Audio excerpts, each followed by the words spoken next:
നമസ്കാരം. ഏവർക്കും ശ്രീരാഗം ആസ്ട്രോളജിയുടെ ഇന്നത്തെ അധ്യായത്തിലേക്ക് സ്വാഗതം. അങ്ങനെ നാളെ ധനുമാസം 1-ാം തീയതി പിറക്കുകയാണ്. ഈ ധനുമാസം എന്നത് ഹൈന്ദവ വിശ്വാസപ്രകാരം പറയുമ്പോൾ വളരെയധികം പ്രാധാന്യമുള്ള ഒരു മാസം തുടങ്ങുകയാണ്. വൃശ്ചിക മാസം പോലെ തന്നെ അതിലുപരി പ്രാധാന്യമുള്ള ഒരു മാസം എന്ന് പറയാം ധനുവിനെ.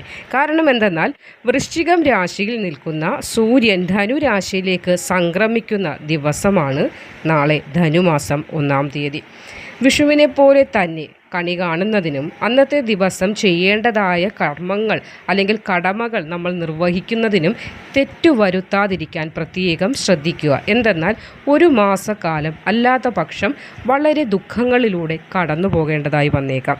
അപ്പോൾ നാളത്തെ ധനുമാസം 1-ാം തീയതി ഐശ്വര്യം, സമൃദ്ധി ഇതൊക്കെ വർദ്ധിക്കണമെന്ന് തന്നെയല്ലേ നമ്മൾ ആഗ്രഹിക്കുന്നത്.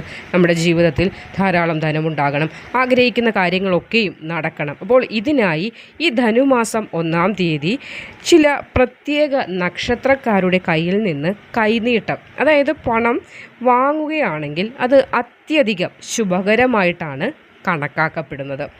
കൈനീട്ടം നൽകുന്ന വ്യക്തിയുടെ നക്ഷത്രം, അതേപോലെ ആ വ്യക്തിയുടെ നിന്ന് ലഭിക്കുമ്പോൾ വാങ്ങുന്ന വ്യക്തിക്കുണ്ടാകുന്ന ധനപരമായ നേട്ടം, ഭാഗ്യം, സമൃദ്ധി ഇതിനെയൊക്കെ സൂചനയായിട്ടാണ് കൈനീട്ടം എന്ന ചടങ്ങിനെ പൂർണ്ണമാക്കുന്നത്. അപ്പോൾ ഇതെല്ലാം ഒന്നായി വന്നു ചേരുമ്പോൾ കൈനീട്ടം എന്ന ആ ഒരു വാക്ക് അല്ലെങ്കിൽ ആ ഒരു കർമ്മം വളരെയധികം പ്രാധാന്യമുള്ളതായി മാറുന്നുണ്ട്.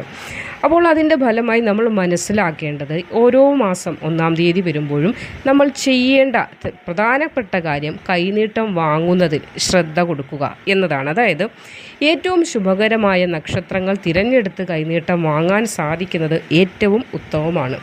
പക്ഷേ നമ്മൾക്ക് ഓരോ ആളുകളുടെയും നക്ഷത്രം തിരക്കി അവരിൽ നിന്ന് കൈനീട്ടം സ്വീകരിക്കുവാൻ സാധിക്കുകയില്ല.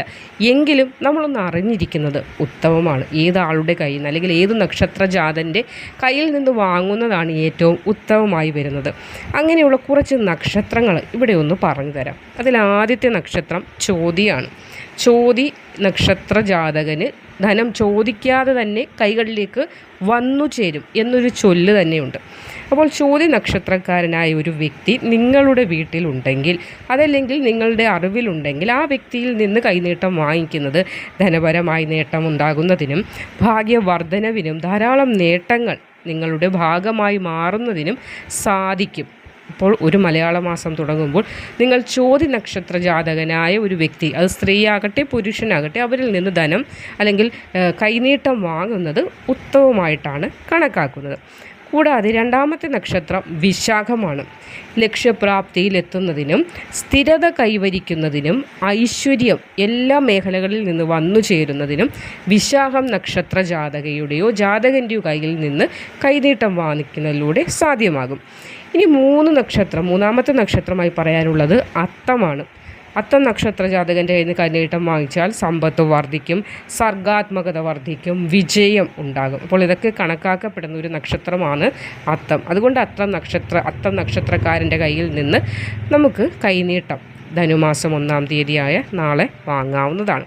കൂടാതെ രോഹിണി സമൃദ്ധിയുടെയും എല്ലാവിധ ഭൗതിക സുഖഭോഗങ്ങളുടെയും നക്ഷത്രമായിട്ട് കണക്കാക്കുന്ന രോഹിണി നക്ഷത്ര ജാതകയുടെ കയ്യിൽ നിന്ന് നിങ്ങൾക്ക് നാളെ കൈനീട്ടം വാങ്ങാവുന്നതാണ്. അടുത്തത് ഉത്രാടമാണ്. വിജയം, സ്ഥിരത എന്നിവയെ സൂചിപ്പിക്കുന്ന നക്ഷത്രം കൂടിയായതിനാൽ തന്നെ നിങ്ങളുടെ ഗൃഹത്തിലോ നിങ്ങളുടെ പരിചയത്തിലോ ഉത്രാടം നക്ഷത്രക്കാരായ ആരെങ്കിലും ഉണ്ടെങ്കിൽ അവരുടെ പക്കൽ നിന്ന് നിങ്ങൾക്ക് കൈനീട്ടം വാങ്ങിക്കാവുന്നതാണ്. അപ്പോൾ ഇവിടെ ഈ പറഞ്ഞിരിക്കുന്ന ചോതി, വിശാഖം, അത്തം, രോഹിണി, ഉത്രാടം ഈ നക്ഷത്രക്കാരിൽ നിന്ന് നിങ്ങൾക്ക് കൈനീട്ടം വാങ്ങിക്കുന്നതിന് ഏറ്റവും അധികം ശുഭകരമായിട്ട് തന്നെയാണ് കണക്കാക്കുന്നത്. ഇതിൽ പ്രത്യേകം ശ്രദ്ധിക്കേണ്ട ഒരു കാര്യമുണ്ട്. അതായത് നക്ഷത്രങ്ങളെക്കാളൊക്കെ ഉപരിയായി ആ കൈനീട്ടം നൽകുന്ന വ്യക്തി, അതായത് നമ്മൾ ആരിൽ നിന്നാണോ കൈനീട്ടം വാങ്ങിക്കുന്നത് ആ വ്യക്തി ഒരു സൽസ്വഭാവിയും ധർമ്മിഷ്ഠനും സന്തുഷ്ടനുമായ ഒരു വ്യക്തിയാണെങ്കിൽ ആ വ്യക്തിയിൽ നിന്ന് നമ്മൾ ധനം സ്വീകരിക്കുമ്പോൾ നമ്മളിലേക്കും ആ ഗുണങ്ങൾ വന്നു ചേരും. അതേപോലെ ഐശ്വര്യവും സന്തോഷവും ഒക്കെയും വന്നു ചേരുന്നതിന് കൈനീട്ടം വാങ്ങുന്നതിലൂടെ സാധ്യമാകുന്നതാണ്. നമുക്കറിയാം ഈ ധനുമാസം എന്നത് ദൈവീകമായ ഊർജം വർദ്ധിച്ചു നിൽക്കുന്ന ഒരു സമയമാണ്. അങ്ങനെ ഒരു സമയമാണ് നാളത്തെ ദിനം മുതൽ തുടങ്ങാൻ പോകുന്നത്.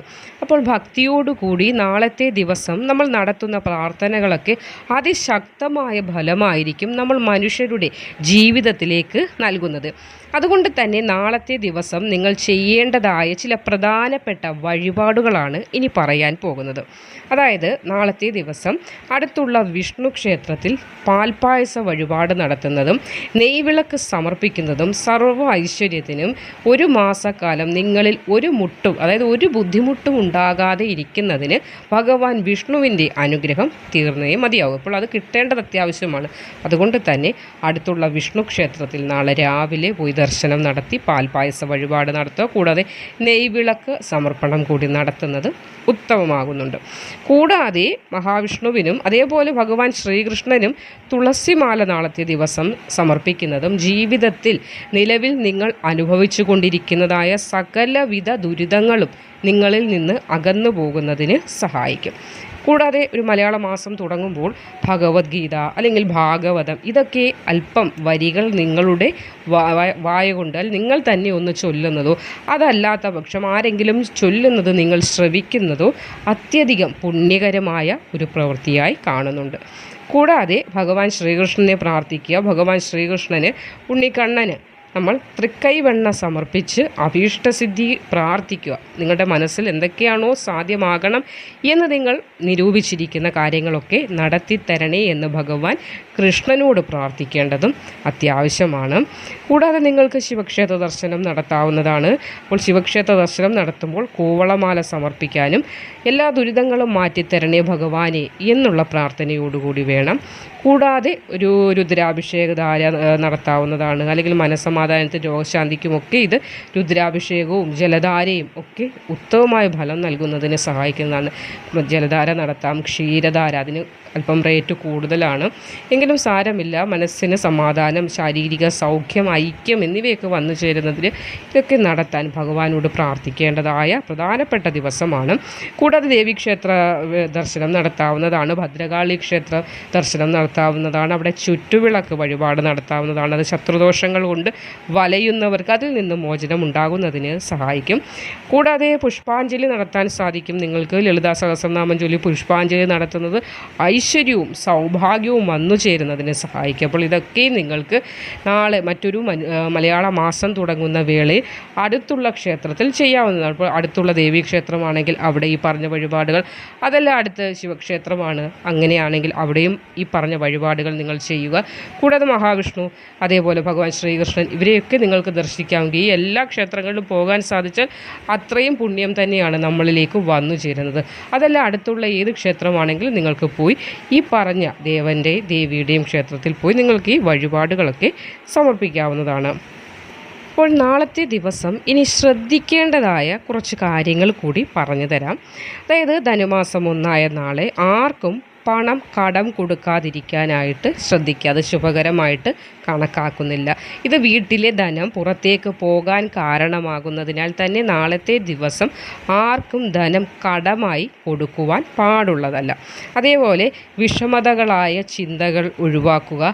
സന്തോഷത്തോടു കൂടിയും ശുഭാപ്തി വിശ്വാസത്തോടു കൂടിയും ഇരിക്കേണ്ട ഒരു ദിവസമാണ് 1-ാം തീയതി എന്ന് പറയുന്നത്. ധനുമാസം 1 എല്ലാ മലയാള മാസം 1-ാം തീയതി ഇതൊക്കെ പ്രത്യേകം ശ്രദ്ധിക്കുക. ദുഃഖകരമായ ചിന്തകളെയും സംസാരങ്ങളെയും നാളത്തെ ദിവസം പൂർണ്ണമായി ഒഴിവാക്കുക.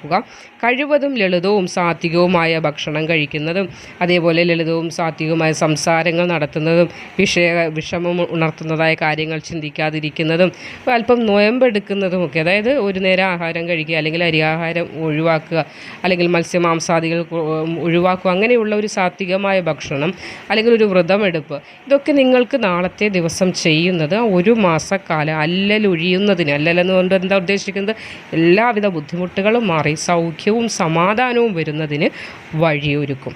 അപ്പോൾ ഓരോ മലയാള മാസം വരുമ്പോഴും അതിന് പ്രാധാന്യമുണ്ട്. അതുകൊണ്ട് തന്നെയാണ് മലയാള മാസത്തിൽ നമ്മൾ കൈനീട്ടം കൊടുക്കുന്നതും ശുഭകരമായ കാര്യങ്ങൾ ചെയ്യുന്നതും ക്ഷേത്ര ദർശനങ്ങൾ നടത്തുന്നതും നല്ല വാക്കുകൾ പറയുന്നതും ശ്രവിക്കുന്നതും ഒക്കെ.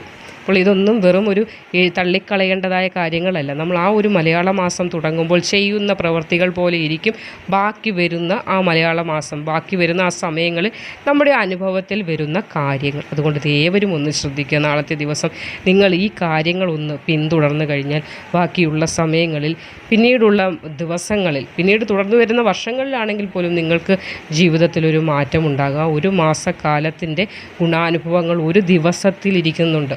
അതുകൊണ്ട് തന്നെയാണ് 1-ാം തീയതിക്ക് വളരെ പ്രാധാന്യമുണ്ട് എന്ന് നമ്മുടെ പഴമക്കാർ, നമ്മുടെ അപ്പൂപ്പന്മാർ, മുത്തശ്ശി ഇവരൊക്കെ നമുക്ക് പറഞ്ഞു തരുന്നത്. ഇത് പാലിക്കപ്പെടേണ്ട കാര്യമാണ്. അപ്പോൾ നാളെയാണ് ആ 1-ാം തീയതി വരുന്നത്. നാളത്തെ ദിവസം ഇത് പാലിച്ച് നിങ്ങൾ മുന്നോട്ട് പോയാൽ ഒരു വിധത്തിലുള്ള ബുദ്ധിമുട്ടുകളും പിന്നീട് നിങ്ങളുടെ ജീവിതത്തിൽ വന്നു ചേരുകയില്ല.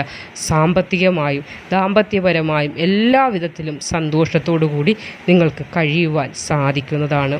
ഏവരും ഇതൊന്ന് പാലിക്കുക. മംഗളം ഉണ്ടാകട്ടെ എന്ന് പ്രാർത്ഥിക്കുന്നു. നന്ദി.